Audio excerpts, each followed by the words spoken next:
And then the Awake Radio YouTube channel is Awake Radio and the number 1 with no spaces. And so standing by now is John Hilary. Hello? Hello. Thank you, John, for standing by. It's 20 minutes or so to midnight where you are.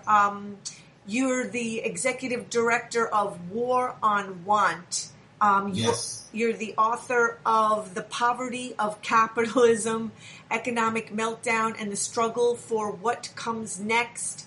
And you said the vote in favor of Brexit has been a rejection of the EU's vision of a world run by and for big business. It's also a rejection of the European political elite and their contempt for ordinary people, clearly seen in the promotion of the EU/US trade deal, the TTIP, in the face of massive public opposition. The EU must now take a long, hard look at itself and consider a fundamental change of its policies in favor of social justice. If it seeks to continue as if nothing has happened, it will disintegrate. Thank you so much for being on Organic News on Awake Radio, John Hilary. Thank you for having me. Okay, so there's a lot going on about, who wanted to stay in, who wanted to leave. To me, it sounds like leaving was the right thing to do.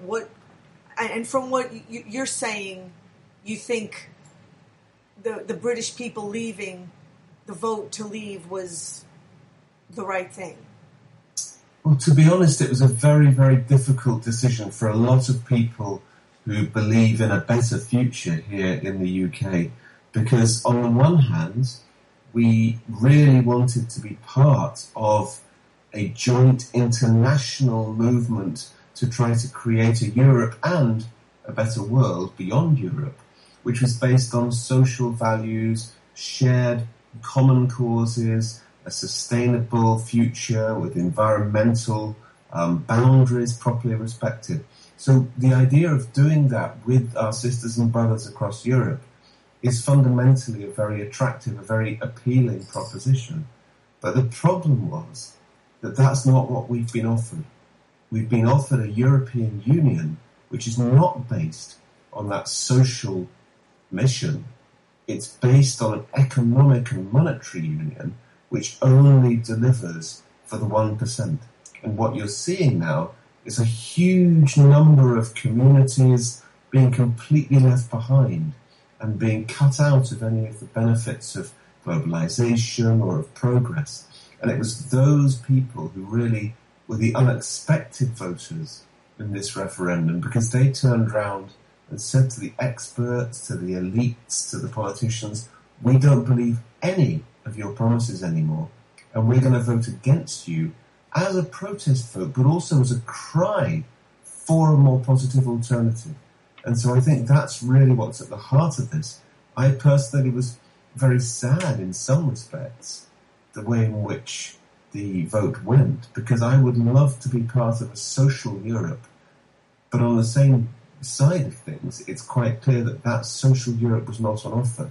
And that's why I think a lot of people have just rejected the whole idea of the European Union, and not always for the best reasons. It sounds more like European usury than union.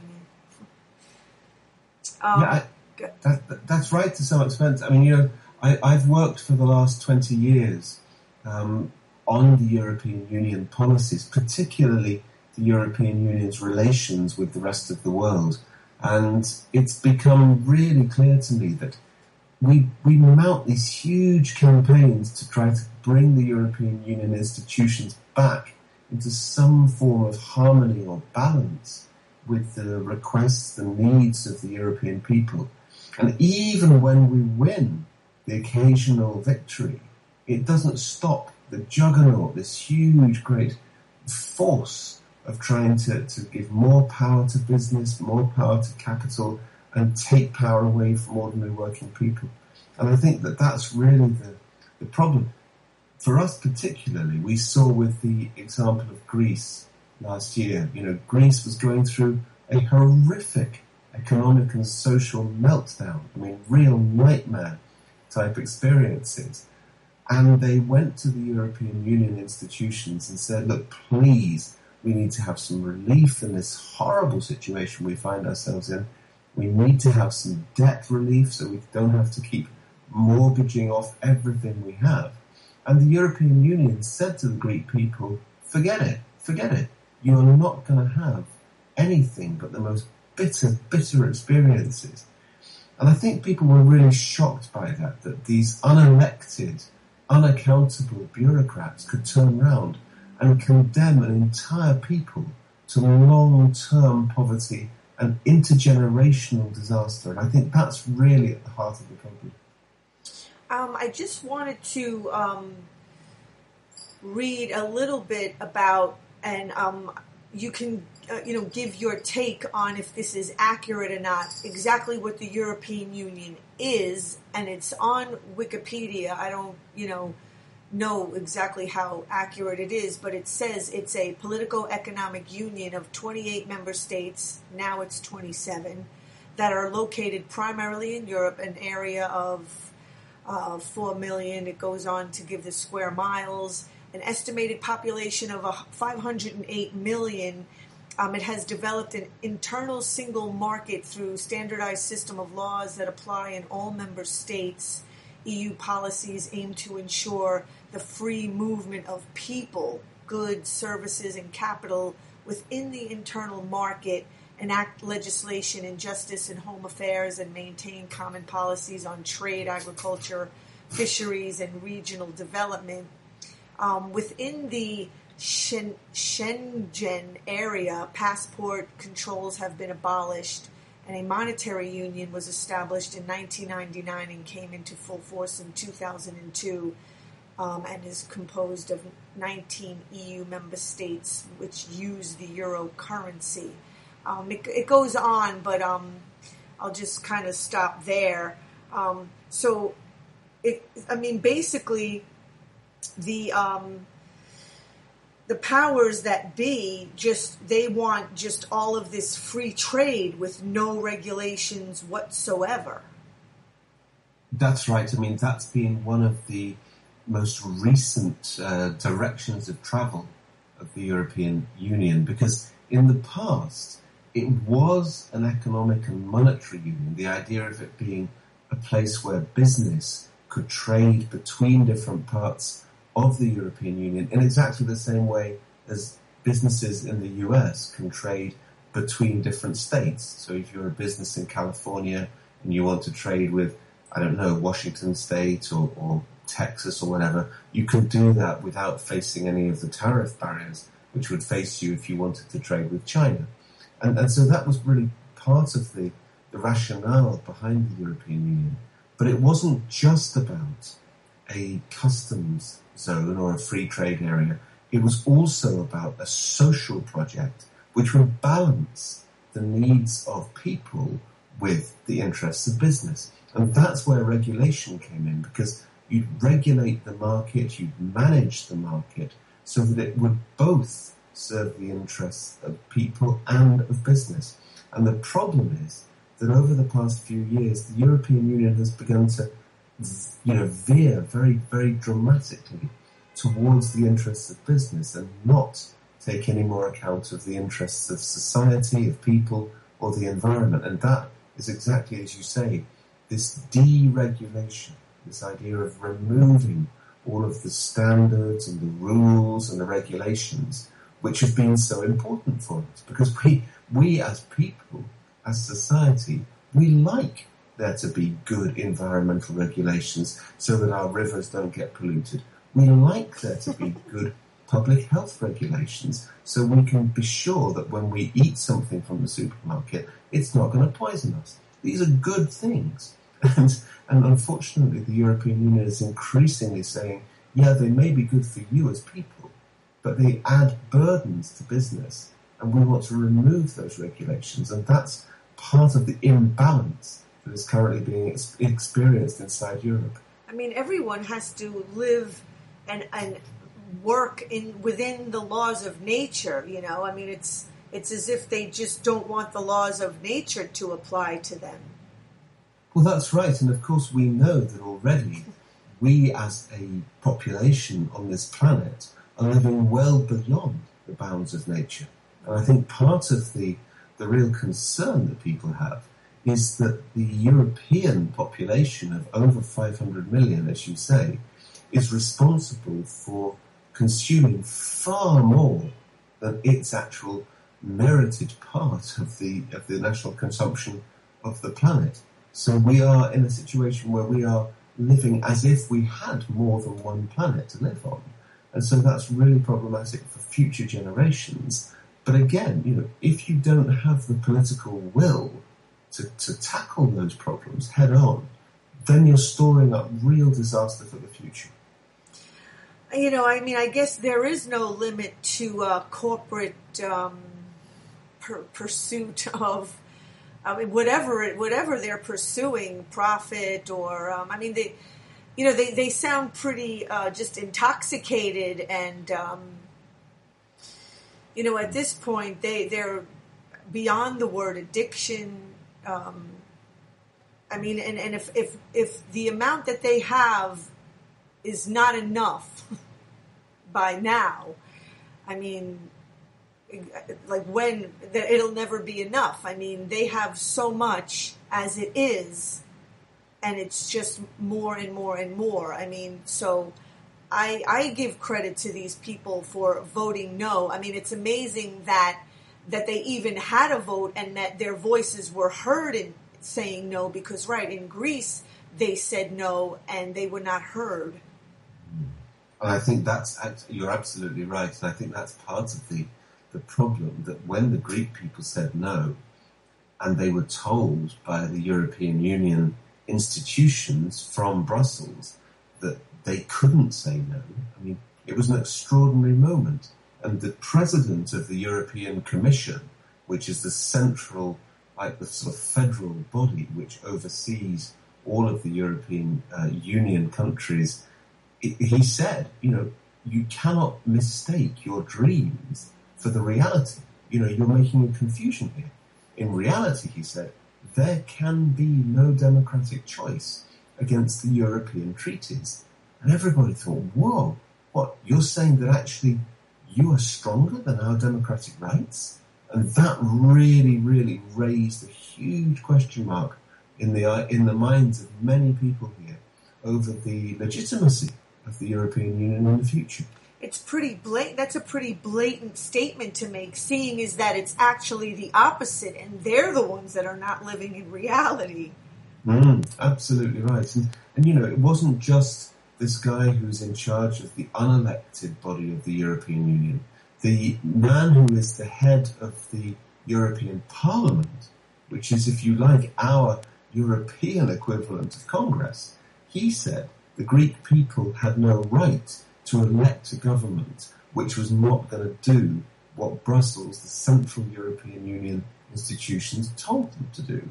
And so he said the elected government, the democratically elected government of Greece, should be replaced with an administration which was imposed from above because they weren't doing what they were meant to be doing. And again, you just think, what an extraordinary thing to say, that you should deny an entire people their democratic rights. And of course, the ultimate irony is that they were talking about the Greek people, who were the people who gave us the concept of democracy in the first place 2,000 years ago. So it was really ridiculous.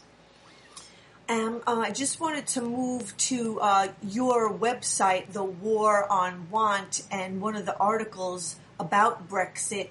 And it talks about, in this one paragraph, since the adoption of the Lisbon Agenda in 2000, the EU has committed itself to the most extreme program of neoliberal capitalism in its trade agreements with other countries, relentlessly promoting the interests of big business at the expense of labor, society, and the environment. And then it goes on to say, nowhere has this agenda been more apparent than in the controversial Transatlantic Trade and Investment Partnership, the TTIP, currently under negotiation between the EU and the USA.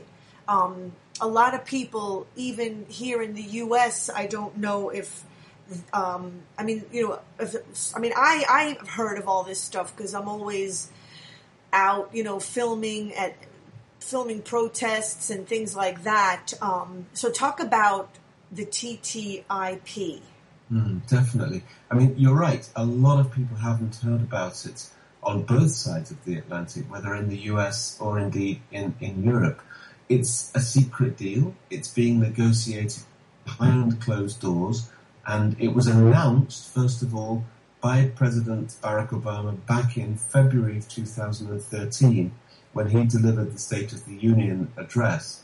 And he said there's going to be this big, new, comprehensive deal which will create almost the same as a free trade zone across the Atlantic, so that the US companies can invest and trade without having to worry about so many regulations in Europe, and also vice versa. And it's continued. They've had round after round of negotiations, and in fact we're coming up now to the 14th round of negotiations, and they want very, very dearly to be able to finish the negotiations before President Obama leaves the White House, because they reckon that this is going to be their best chance of getting some sort of resolution, a conclusion to the negotiations. But the concern for us is that what this deal will do is it will hand over even more power to these big corporations, which ultimately were the prime movers. They were the people who dreamt up the negotiations of TTIP in the first place. We call it TTIP rather than TTIP. And the fear is that by giving so much more power to these corporations, it will have the same negative effect as NAFTA, the North American Free Trade Agreement, which of course was negotiated when Bill Clinton was in the White House between Canada, the USA and Mexico. And at that time, Bill Clinton said to the people of the US, it's going to be great. It's going to create hundreds of thousands of new jobs in the US, and it will be a real boost to our economy. And they've said the same thing about this deal. But actually, we know that Bill Clinton's promise turned out to be completely hollow, and that at least 1 million jobs were destroyed in the USA as a result of the NAFTA agreement. Now we also find out that at least 1 million jobs are due to go as a result of TTIP, this transatlantic deal between the EU and the US. And of those, at least 300,000 jobs will go in the USA. And that is the official estimate. That's not our estimate, that's the official estimate. So you can see that this is a really negative deal, but they're trying to suggest that it's going to be the big thing which reboots our economies and gives the big business community more profits and stuff. And that's why there's so much opposition to it here in Europe. People in Europe are outraged about the idea that we will be giving even more power to business with no reference to society, to community, to the environment, to the needs of the planet. All of these things are put in second place just so you can get more profits to those who are already rich enough. It's pretty crazy. I've been doing this show for April was 3 years. I've interviewed a lot of people. In this country, I'm not going to say that it's well known, because I wish it was more well known. But it's getting to the point now, where it's more out in the open that it's literally criminal on the part of the public if they interfere with corporate profit. Monsanto, and just before you came on, I played a recorded interview that I did with, he's a director, Mark Manning, of a film called The Rising, about the still ongoing 2010 BP oil spill, and how they tried to cover it up with that Corexit chemical stuff, and then tell the people and the workers and the, because they were trying to cover up the extent. They didn't want to, they told people that they didn't need any protective covering when they were cleaning it up. And there's so many people that are sick now. This film is, I believe it's going to come out in September. And so they just want business as usual. And, also I've interviewed people a few times on the Flint water crisis.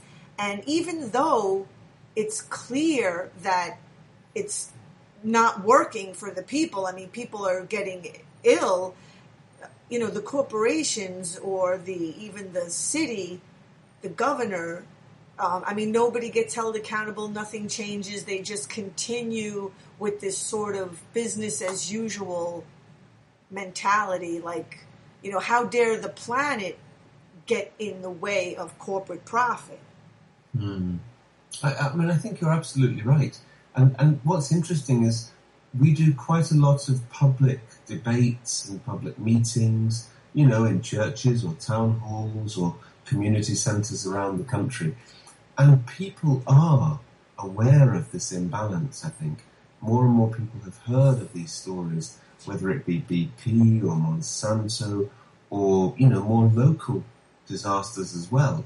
And so people know it, people get it. When you talk to them about it, there's a real sense of understanding exactly where you're coming from. The problem is that people often feel powerless to be able to do anything about it, because the rules of the game are made in these, backroom discussions, out of the sight of public scrutiny, with nobody really being able to follow them. And that's exactly what's happened in the case of this EU-US trade deal.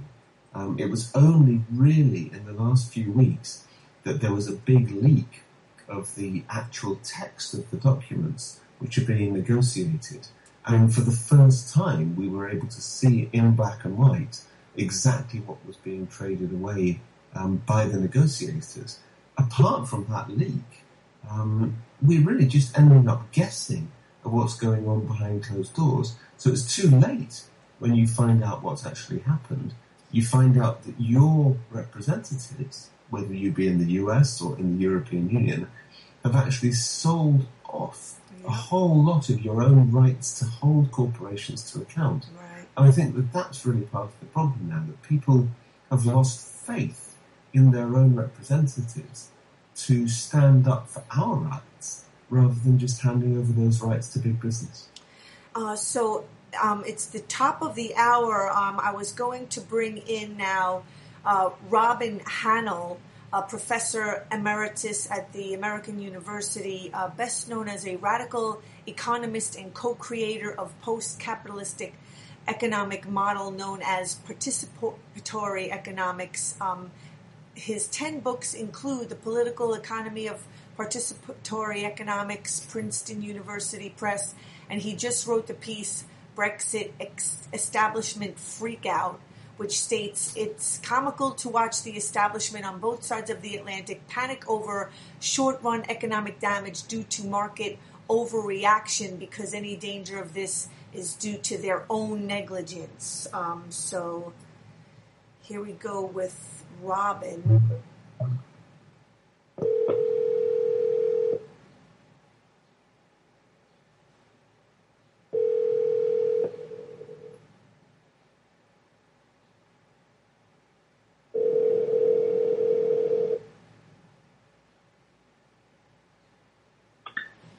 Hello? Robin? Yes. Hi. This is Catherine Waters on Organic News on Awake Radio, and you're also on with John Hilary from War on Want, who's been talking about Brexit and how, the people are catching on that, it wasn't what they were wooed into believing that it was. Yes, that's certainly the case. We have more and more people who are very disenchanted with how it has turned out, and with good reason. And give your reasons why the people are disenchanted. Well, the European Union has actually practiced the most severe form of neoliberal economic policies, which is to encourage financialization, but not with competent regulation, and to respond to the Great Recession in a very counterproductive way, insisting on austerity rather than economic stimulus, fiscal stimulus. And this has led to a tremendous amount of misery. So here we have a project that was supposed to bring sort of greater economic well-being to the majority of the population of Europe, and it's done just the opposite.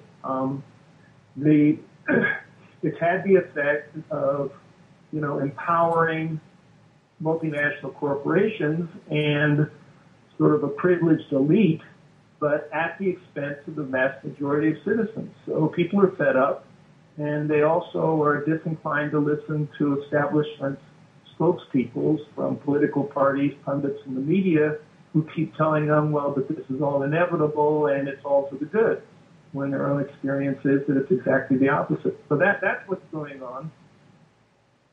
There's another part, and that is that they clearly have not come up, with any sort of they have not come up with an immigration policy that actually, is practical and will work. And all of that combined has led to more and more people being very, very upset with what they're getting. I wanted to talk about a couple of things because, it's people are bringing out that it's the EU, / the USA. So that's, obviously there's a connection and there's a lot of similarities. Before you came on, Robin, I mentioned to John Hilary how, getting in the way of corporate profit has become like a crime almost. In this country, they have for-profit prison. If that doesn't tell you that the needs of the people are not on the table, and also the interview that I did with Mark Manning, who did a film called The Rising about the BP oil disaster, and then they just cover it up. It's clear that the interests of the people are just being completely dismissed. No, that's absolutely right. The problem is that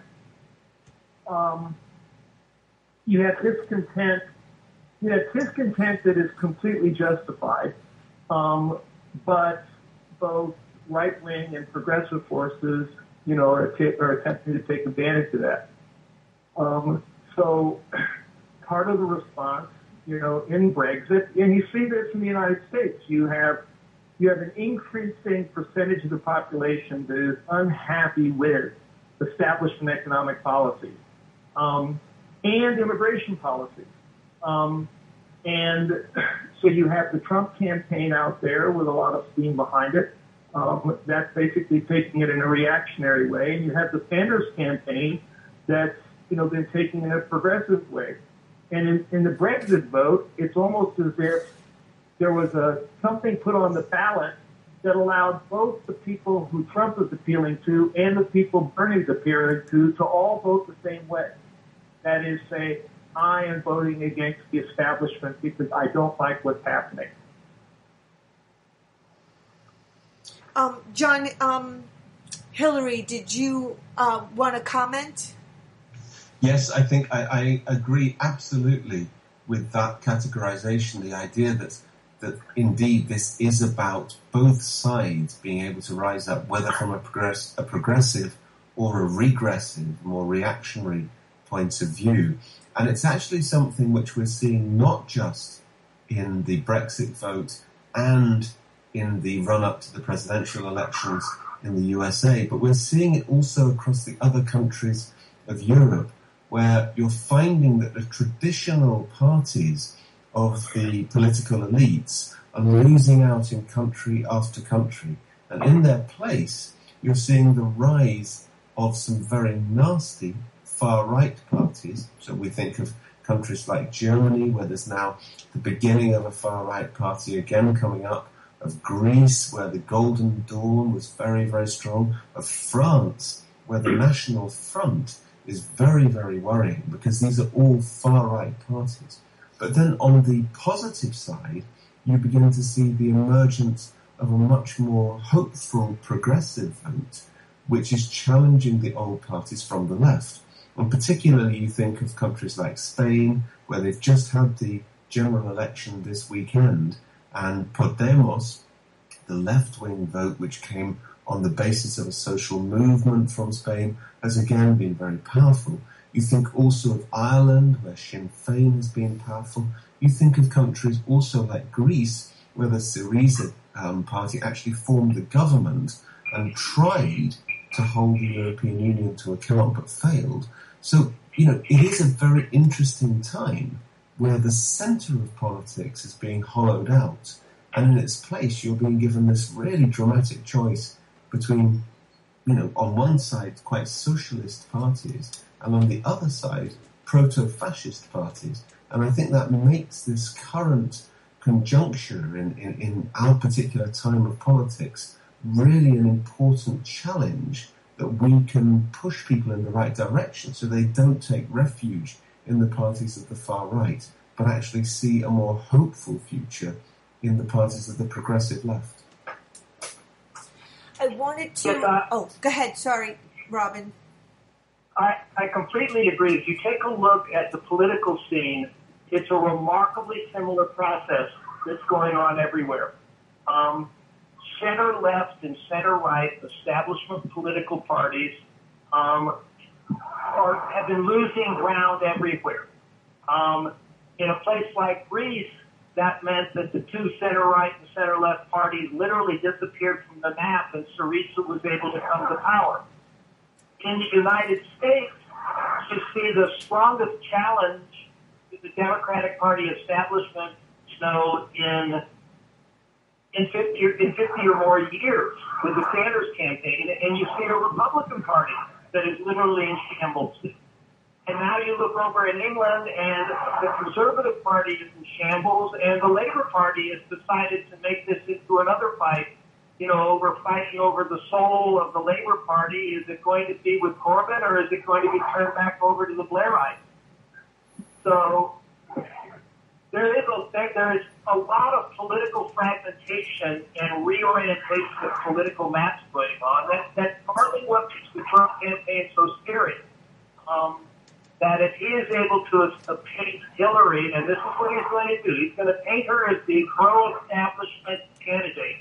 And he's going to attempt to rally everybody who is upset with what's going on to his cause. So these are dangerous political times right now. I wanted to just ask, why do either of you think that Prime Minister Alexis Tsipras went against what the people wanted, and why didn't Greece exit the? Because Alexis Tsipras actually understood and gave credit to the British people for exiting. So why didn't they? Well, I can certainly put one answer over that, and maybe Robin wants to also come back to an answer. The pressure that was put on the Greek economy was so great that if Alexis Tsipras had actually said yes, and also tried to stay within the rules that have been put out, particularly in relation to the euro, because, of course, the Greek people no longer have access to their own currency. They've signed up to the euro. If he had tried to go through and hold all of those things together, he had been told that the European Union's central institutions would effectively cut off all money to the Greek economy.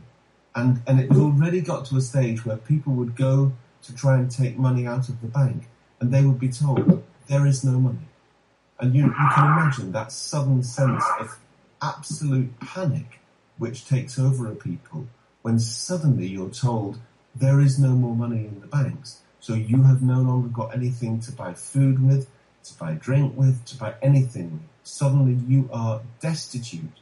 And that's really, I think, the blackmail that faced Alexis Tsipras.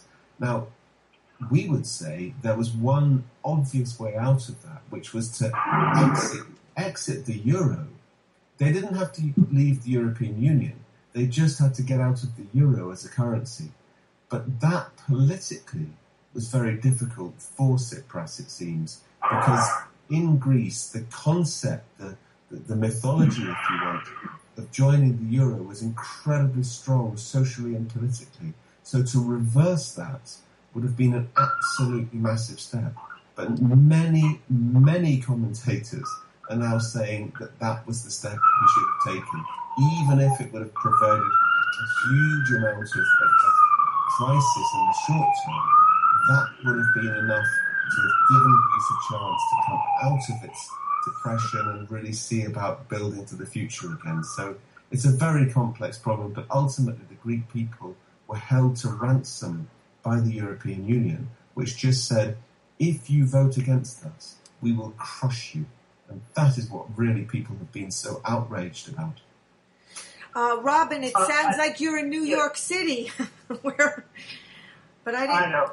I'm sorry about that noise. I completely agree with that excellent explanation. I mean, essentially what you were just told was that Greece was in a much more difficult position. And they literally was subjected to financial blackmail. The EU threatened them and actually began to carry out the creation of a financial crisis. And they were powerless to protect themselves because they didn't have their own currency. They didn't have their own banking system. England was fortunate enough, so it never abandoned its own currency, which turns out to be, with hindsight, a very, very smart move on their part. But, I mean, in the truth, I do believe that it was a terrible mistake of the people's government. As difficult as it would have been when 62% of the Greek people firmly voted to reject the latest austerity offer, I think the Tsipras government should have gone ahead and taken that as a mandate to leave the union and develop their own currency. But there is no doubt about it. It would have been a very, very difficult road to hoe. But what they're left with is a disaster that has no end. That is the tragedy.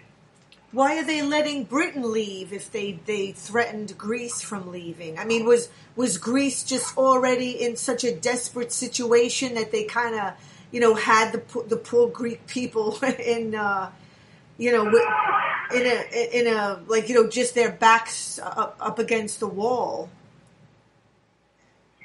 Either. Well, the Greek economy was already in a deep depression. Yeah. And leaving would have meant starting up your own currency. It would have been defaulting on massive debts. They would have been, financial pariahs from not only the EU, but the IMF and all their creditors. And they're a small, weak economy. So it was a much more difficult choice for them.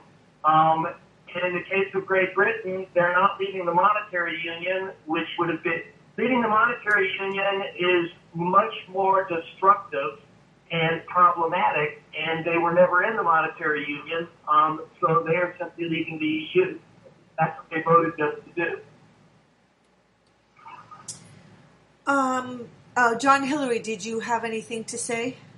Yeah, I agree with what Robin has said there very much. The difference, perhaps, is that Greece as a country was facing this horrific bankruptcy, and the whole of the country was really facing it. In Britain, the situation is different. There is incredible wealth that exists in Britain. The problem is that it hasn't been distributed. And so the thing we have here is a massive inequality between the haves and the have-nots. And what we saw in the referendum is the political elite, the liberal, metropolitan elite who have very, very comfortable lives, all saying to people, this is what we want to stay with. It's great, okay, we know that there are some problems in the European Union, but don't you worry, it's only a little bit of a tweak here and there which we'll need to fix. And the ones who have been left behind in those bits of the country where there's been no investment for decades, these are the people who just said, we don't believe you anymore. We reject all of these false economics which tell us that we somehow have to keep bowing and scraping and tugging our forelocks to you because you're the ones who know best. They said, no, actually, we have a reality in front of us which is grim and has not been getting any better. We are going to vote for change, and not always from the best possible ways of expressing it at all, because exactly as Robin has said, there is issues here around migration policy, which means that it became very easy for some people to scapegoat migrants. Right. And there's this very nasty, xenophobic, racist element which begins to come in. That is absolutely damaging to the fabric of our society and really a big, big problem we have to face at the moment. But ultimately it comes from those bits of the country which have been left behind. And when you look at the map of Great Britain as to which bits of the country voted to remain in the EU and which bits of the country voted to leave the EU, it's quite clear that all the bits which really had no investment, they just said, we want out. Yes, it's the Sheffield, it's the interior cities that have had their industrial jobs and structure decimated by the neoliberal politics. That's who voted for out. So let me add one thing about comparing the Greek vote with the British vote. The votes were very, very different. The Greek vote was 62%, and 95% of the people who voted in Greece were voting against ridiculous austerity, and they were not voting to get out for racist reasons. Whereas I think the left would be deceiving itself if we tried to deny that a good part of the British vote to leave was a reactionary vote, not a progressive vote. Whereas the vote that they took in Greece was a remarkable show of courage on the part of progressive-minded people, saying enough is enough. We have to change. I was just going to refer real quick to Alex Scrivener. He was on Democracy Now! And he was on the campaign to stay in, and he said that remaining the UK being a migrant in the UK is much scarier now.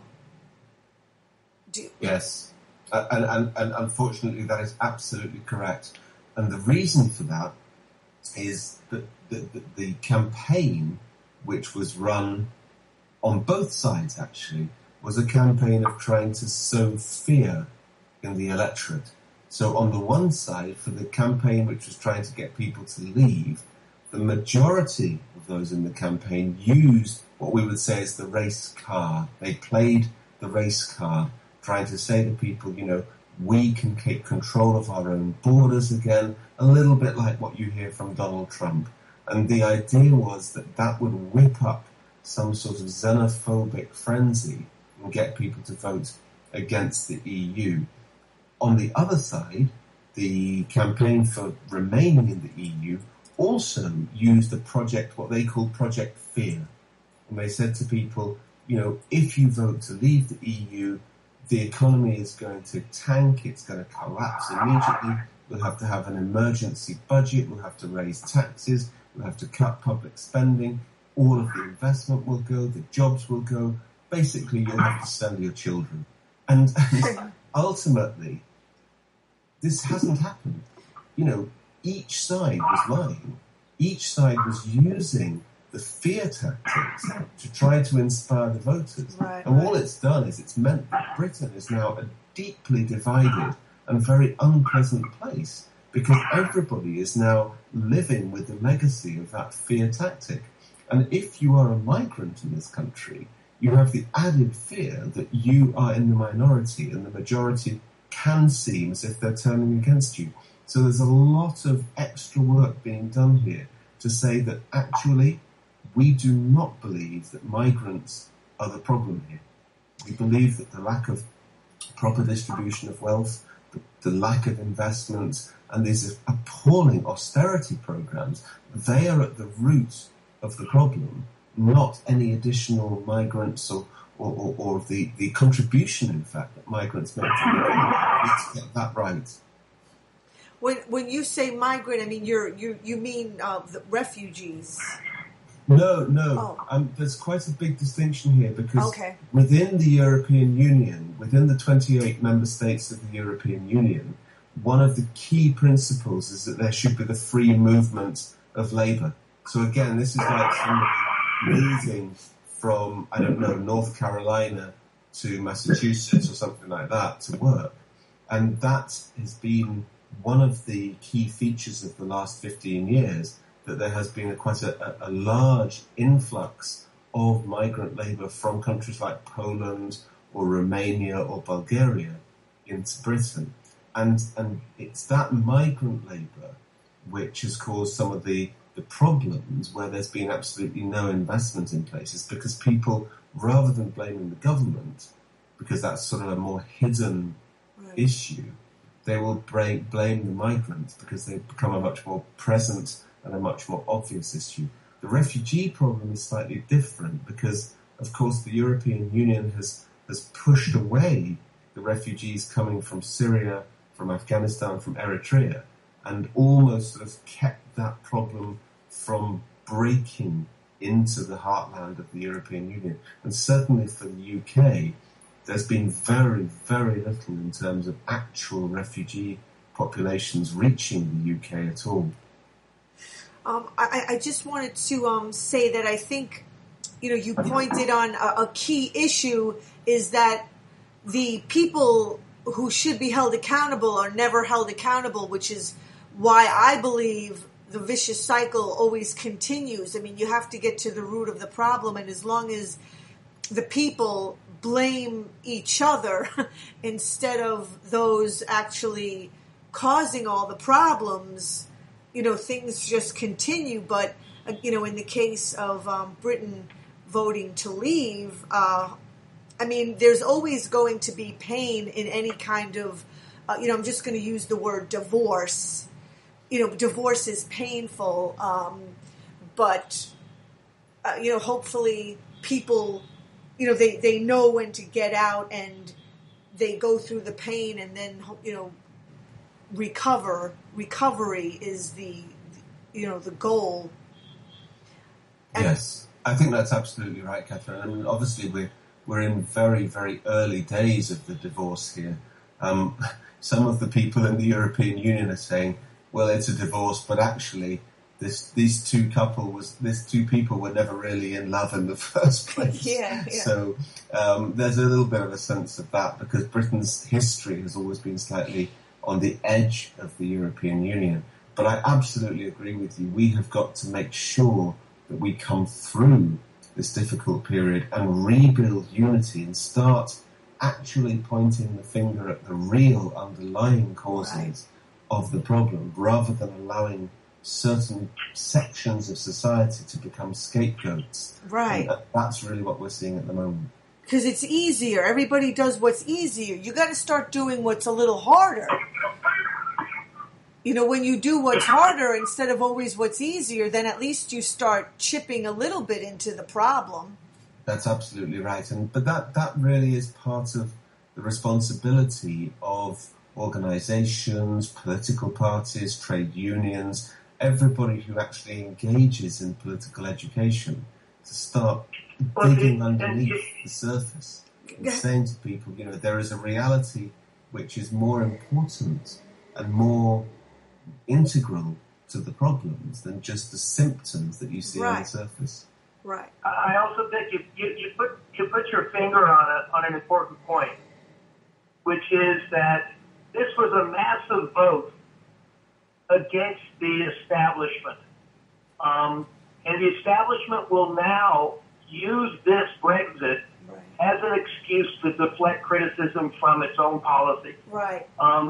We will now hear that, it's the ignorant, racist, populist mob in Britain who brought about Brexit, and now if the economies are suffering, that's the reason rather than the policies of the people who've been running the show. And that's something we have to work very hard to prevent, because they will do everything they can to use this as an excuse to deflect criticism from, what is increasingly a more and more unpopular set of policies in every country inside Europe. And you already can see that happening in the media. You can see that happening in the U.S. media, sort of blaming the Trump wing for sort of ignorance as racism for bringing about a catastrophe, whereas it's actually the policies of the European Union that have brought this on.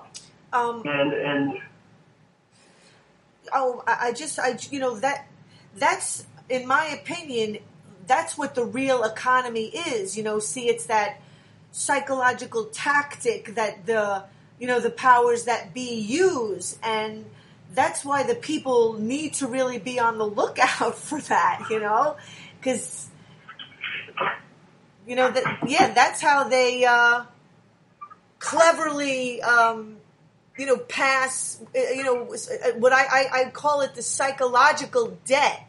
It's this psychological maneuvering that they get to keep the people in line. Yes, listen, unfortunately I'm going to have to leave your conversation, but it's been a pleasure, and I very much liked, what you and the other commentators have been saying. But I'm going to have to get off right now. Sorry. That's okay. Robin Hahnel, Professor Emeritus at the American University, best known as a radical economist and co-creator of post-capitalistic economic model known as participatory economics. Thank you so much for joining us. Thank you for having me on. Okay, have a great night. Thank you. And Catherine, from my side, obviously, it's 5 hours later at night for me than it is for you. So it's now midnight. So I fear I'm also going to have to leave you very shortly. I appreciate you staying on as long as you have. So, do you mind if I just make one more comment? No, please do. I just wanted to share. I've interviewed Yanis Varoufakis, and he was in New York in April and spoke at the New School, and he admitted that the IMF, the people in charge, they don't know what they're doing. And they said to him that they know that the math of the loans to Greece don't work, but they're so invested that, they're not going to worry about it and change direction now. So they basically told him, so you could either be in with us and live this lucrative life, or, you could speak truth to power and go around and, blow the whistle, whatever. So what do you think about that? Yeah, absolutely. In fact, I'm just reading the latest book by Yanis Varoufakis, and it's a real eye-opener as to how the European Union was developed as a project. And what he makes very, very clear in his book, which I agree with entirely, is that actually the economics come second. Because even, as you say, the IMF knows that the Greek people can never repay the debt that they owe. But that's not the point. The point is that debt becomes a standing mechanism of discipline so that you can actually hold the Greek people dependent upon your debt relief and upon the money that you will keep giving to them.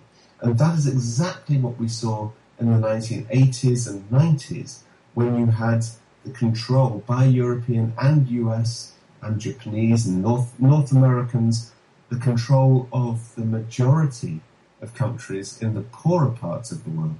So African countries which were absolutely crippled by their debt repayments. Everybody knew that they would never repay the amount of money that had, clocked up with all of the interest payments. But that wasn't the point. The point was you could therefore hold them hostage by virtue of the debt that they owed. Well, that's what the Greek people were told. But also, even more than that, when Yanis Varoufakis went to Brussels, to the EU, and said to them, look, what are you doing here to the people of Portugal, to the people of Greece? You know that it's actually counterproductive. They said to him, it is counterproductive, but it sends a very clear political message to other countries. And that's what they were trying to do. They were using the pain inflicted on one people to warn off another people that they shouldn't try and rebel against the European Union, because if they did, they would be, put through the same torture. Oh, you literally just said the word I was thinking of, torture. Mm-hmm. I was just going to say, it's torture. It really is, and that's where I think Yanis Varoufakis has been very, very useful, because he has actually told us from the centre of those discussions what the people in the European Union were saying to him, and that sense of using economic power to be able to hold an entire people hostage, that is just unacceptable. The idea that these unelected bureaucrats should put an entire population through such travail, such misery, it's extraordinary in the 21st century that we could still be doing that sort of thing to ordinary human beings who are just trying to make a living and get by. And I think that sense of outrage is really one of the primary emotions that people are feeling in Europe at the moment. Isn't that how it works, though? Isn't that how Wall Street works? I mean, they sell debt. They buy and sell debt. That's right. And you know that at the end of that chain of selling debt, of securitizing it, of bundling it up into these new clever products, it all sounds great from Wall Street. But when you go to Detroit or another place which has just been completely hollowed out, and you see the human cost of that debt chain, then you realise it's not a game. These are people's lives which are actually being destroyed as a result of all of that. And I think that sense of bringing it back to the human cost is really important in all of this. And, just one maybe final thing to say about the Greek situation. The suicide rate among male Greeks has just gone through the roof as a result of this. People who can see no way out and take their own lives in despair because they've been told that they have no future. And if that is the result of these bureaucrats at the centre of the European Union just cold-heartedly, issuing these decrees with contempt for people, then I think we're in a really horrible situation and one which we need to change. This is why I just, one key point that I feel like I like to drive home a lot is, you mentioned the real cost. So that's an important point, because money is not the real cost. Like, people are aligning themselves with money as being some real measure of what things cost when it isn't. I've done, numerous shows on, money is created out of debt. And, when money is real, it's aligned with real wealth. It's aligned with real cost. And people have been diverted away from what the real cost is by money, in the fact that it's created out of debt. They just print it out of thin air and lend it out. And, it's like literally, counterfeit is the word that comes to my mind. Yeah, you're right. It's an extraordinary difference between the ease with which you can have money printed out of nothing, created out of nothing from the central banks, and the extraordinary real costs of that at the other end of the chain, where people like in Greece suddenly find themselves unable even to get their own money out of the bank. According to your bank account, you have actually still got some money in the bank. But because of the actions of people thousands of miles away, you can't even get access to any of the money just to buy a loaf of bread.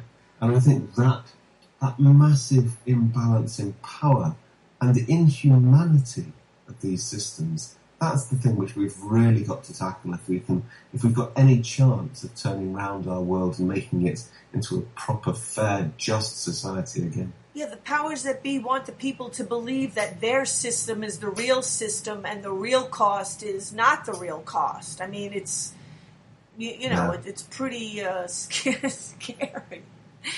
Well, thank you so much, John Hilary of The War on Want. Thank you so much for having me, Catherine. It's really been good to talk to you. Yeah, you too. I'll talk to you again, I hope. Yes. Good night. Okay, bye.